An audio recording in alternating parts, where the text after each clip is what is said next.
Caríssimos! A correta flexão do verbo da oração com seu sujeito é uma das principais dúvidas de gramática na língua portuguesa.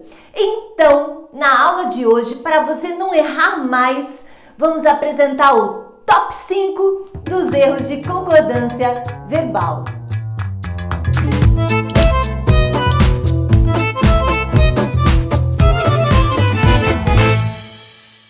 A regra geral de concordância verbal, aquela que abarca a maioria dos casos, diz que o verbo deve concordar com o núcleo do sujeito em número e pessoa. Em linhas bem genéricas, a ideia é, havendo sujeito na oração, sujeito no singular, verbo no singular, sujeito no plural, verbo no plural. E é assim mesmo, é o sujeito quem comanda o verbo. Isso não é complicado, mas alguns casos especiais merecem a nossa atenção. Por exemplo, o que fazer quando não há sujeito na oração? Pois o verbo é impessoal, não marca a pessoa do discurso, não tem sujeito. Se você ainda tem dificuldade em encontrar o sujeito da oração ou não faz a menor ideia do que seja um verbo impessoal, duas aulas podem ajudá-lo bastante. São elas sujeito e predicado e tipos de sujeito. Quinto lugar, núcleo do sujeito no singular, seguido de palavras no plural. É muito fácil errar sem perceber. Por exemplo, o valor das mensalidades de todos os cursos subiram. Essa frase contém um erro muito comum e quase ninguém percebe quando se fala, mas quando se escreve, a coisa muda de figura. Gramaticalmente, o verbo deve concordar com o núcleo do sujeito, que nesse caso é valor. Para se achar o sujeito, pergunta-se antes do verbo, que é que subiu?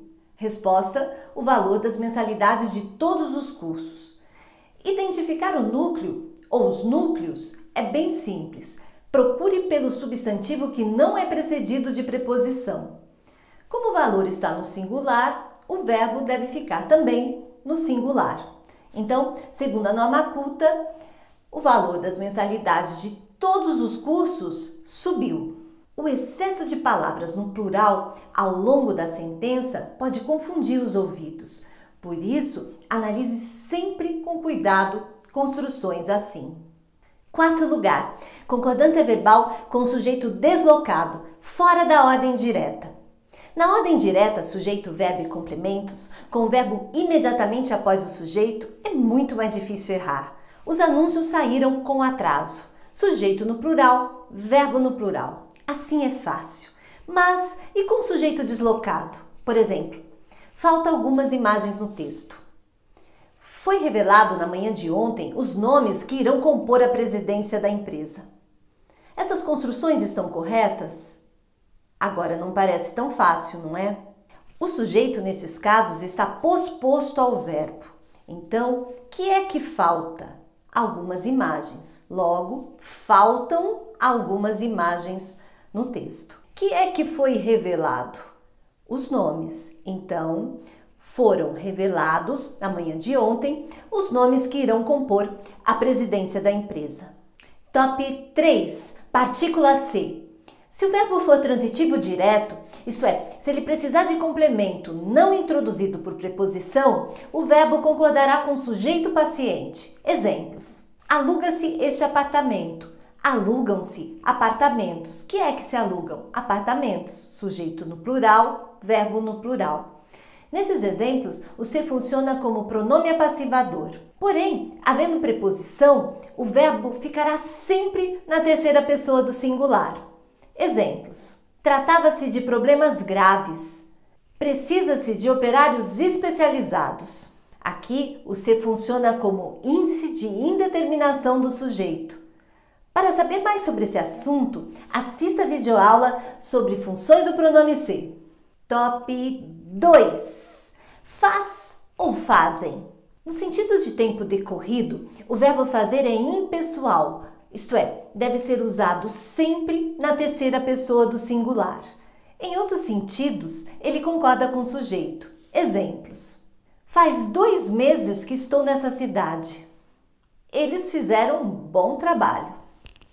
E para terminar, o top 1 do nosso ranking, o campeão absoluto é: houve ou houveram erros? Se houveram erros, é porque houve mais erros do que se imaginava. O verbo haver, no sentido de existir, acontecer, é impessoal, isto é, não tem sujeito. Por isso, deve ser usado somente na terceira pessoa do singular. Havia mais convidados do que o esperado. Haverá outros carnavais. Houve erros. Mas certamente não haverá mais, porque aqui, parodiando o grande Chico Buarque, mesmo com tantos morfemas, tantos problemas, tantos sistemas, a gente vai levando. A gente vai levando. A gente vai levando com muita calma, porque aqui a gramática é sempre sem trauma.